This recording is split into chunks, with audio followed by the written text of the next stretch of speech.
Thanks for being with us tonight for Eyewitness News at 6:30. I'm Dylan Fearon. Well, Caitlin Clark is in Connecticut, but she's not the only reason a lot of these seats are going to be filled. The Sun are 9-1, the best record in the WNBA. 8:05, CBS News, the Associated Press, and several other outlets calling this race within minutes of the polls closing. Kimberly, you've been called a wicked, evil stepmother. Is it true? Kimberly, how do you explain your stepson's weight and rotten teeth? Adrian Peeler was in his mid-20s, but already a notorious drug kingpin in the city. Tom, the owner, he's like the head coach, and around him, all this staff are his assistant coaches, coordinators, and the players getting ready for Sunday night. He said, "I'm innocent. I didn't kill Connie. Someone else broke in, shot my wife, and then tied me down." But the evidence is overwhelming.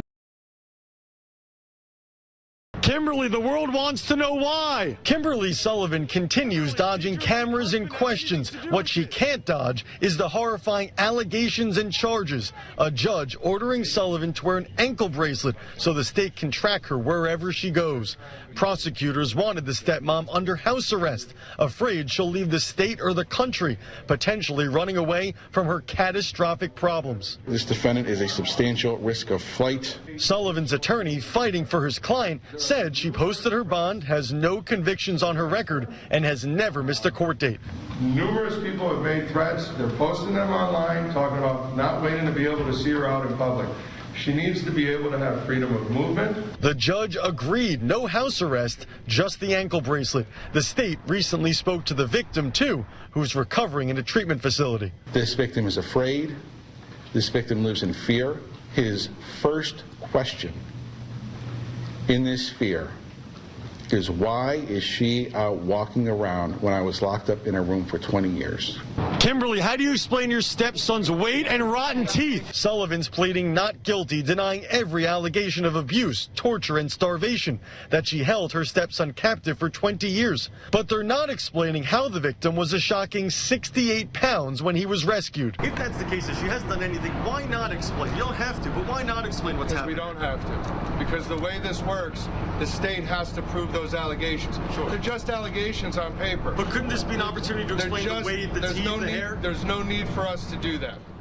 As much as everyone doesn't like the idea, there is still a presumption of innocence. Tracy Valorand is the victim's biological mother. She should be in prison just like she kept my son. It's disgusting.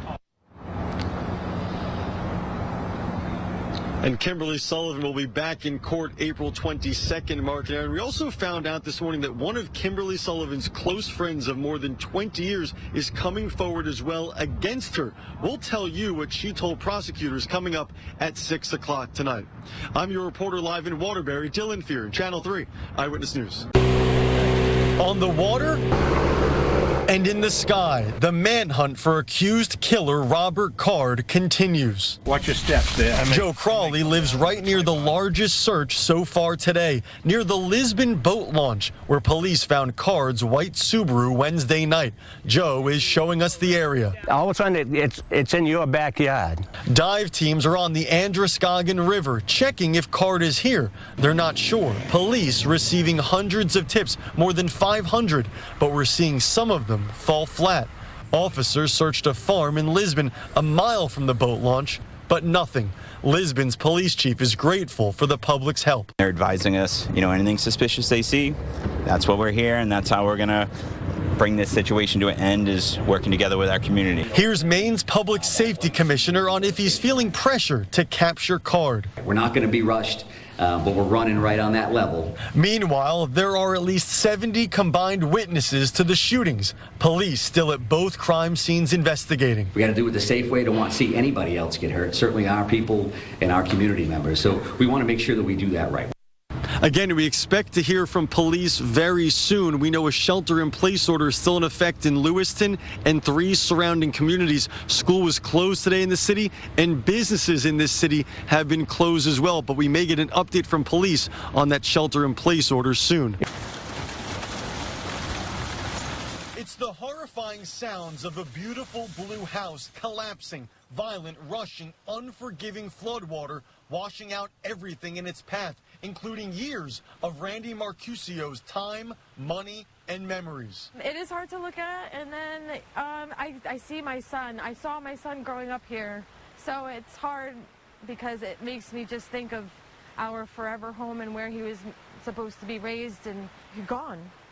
It's gone. Luckily, Randy had time to sprint out, check on neighbors, and watch in horror from a safe place. Her 3-year-old son Riley wasn't home, but they've lost nearly all of their possessions. No flood insurance. Randy's a single mom, an emergency room nurse, trying to think straight on little sleep. I'm okay. I'm alive. My son's alive. We didn't lose any life on the hill. My neighbors are okay.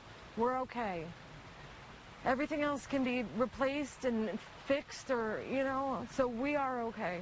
Randy's friends bravely trying to rescue any belongings today, finding knickknacks, a kid's book, even the precious photo album from Randy's parents' wedding. Randy staying positive, especially after learning 2 women in Oxford were killed in the historic, horrendous flooding. Who am I to say anything about this when loved ones are gone? So, you know, I have my son, I have my family, you know, and we'll just move forward.